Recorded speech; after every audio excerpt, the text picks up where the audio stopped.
So my next guest was a very close friend, and he called out violent political rhetoric from the left when he spoke out on Capitol Hill at a hearing on political violence yesterday. Watch.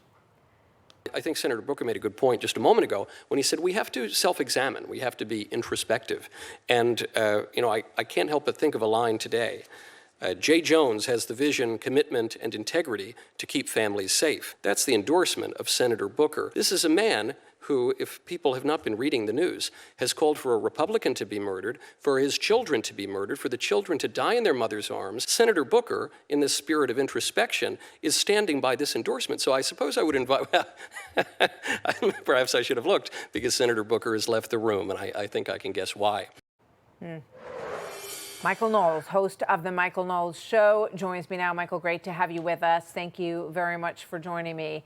The reason for that hearing yesterday was this. Let's put up on the board the slew of horrific violent attacks against a number of politically associated people. And that is sadly what has prompted this gathering yesterday. What was the big takeaway from that hearing yesterday for you, Michael?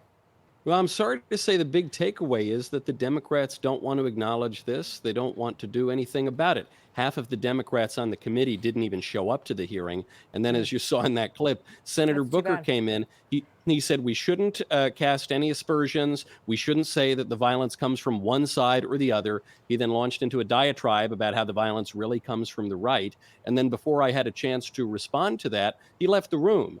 And I think it's particularly rich and hypocritical coming from someone like Senator Booker, because Senator Booker continues to endorse a man who would be a top law enforcement official in a state who is called for the murder of Republicans and our children. So I'm sorry to say that the Democrats have lied about the statistics on political violence. They've covered them up. They've shed what I think we have to reasonably conclude are crocodile tears, and they want to pretend that nothing's happened. But to your point, Martha, looking at Ole Miss tonight, looking at this amazing show of unity from the vice president and from Erica Kirk, and looking at all of the students who are going to come out and support a healthy exchange and a good future for our country, they give me a lot more hope than the Democrats on Capitol Hill do. Yeah, you made a point early. I agree with you. And you made a point early on about some Democrats who really don't seem to want to acknowledge this. And it seems to me, by the way, on the screen that I just put up, you had the governor of Pennsylvania, you have the lawmakers in Minnesota. So there has been, a lot of violence towards some Democrats as well, which we represented up there. I want to, if we can, back to back, call to number 2 and number 3 here, because it goes to your point, Michael, about the lack of acknowledgement. Watch this. I'm not suggesting, I haven't suggested that Donald Trump is Hitler.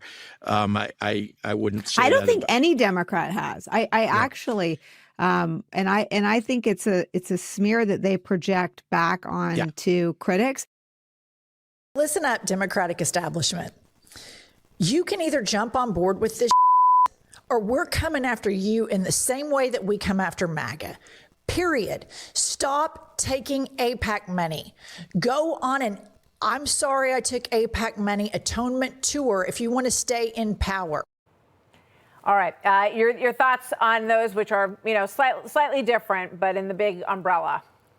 The fact that Nicole Wallace and J.B. Pritzker could keep a straight face in that exchange, that no Democrats have called Donald Trump Hitler. Martha, we could run your show. Yeah, we could easily. I could put a montage that would to the end of the year. Absolutely. To the end of the year.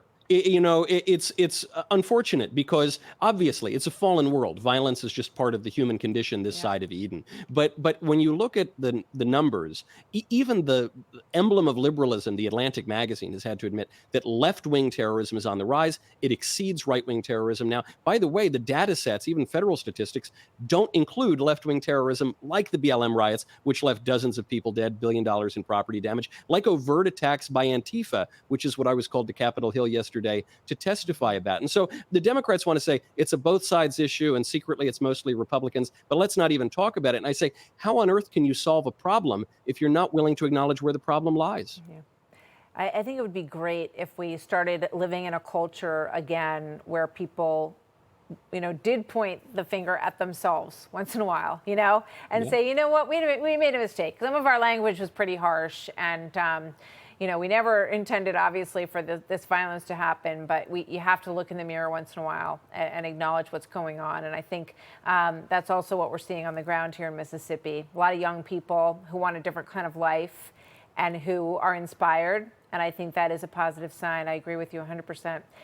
Michael, thank you very much. It's always good to hear your thoughts and great to have you on the show today. Thanks for. Hey, Sean Hannity here. Hey, click here to subscribe to Fox News YouTube page and catch our hottest interviews and most compelling analysis. You will not get it anywhere else.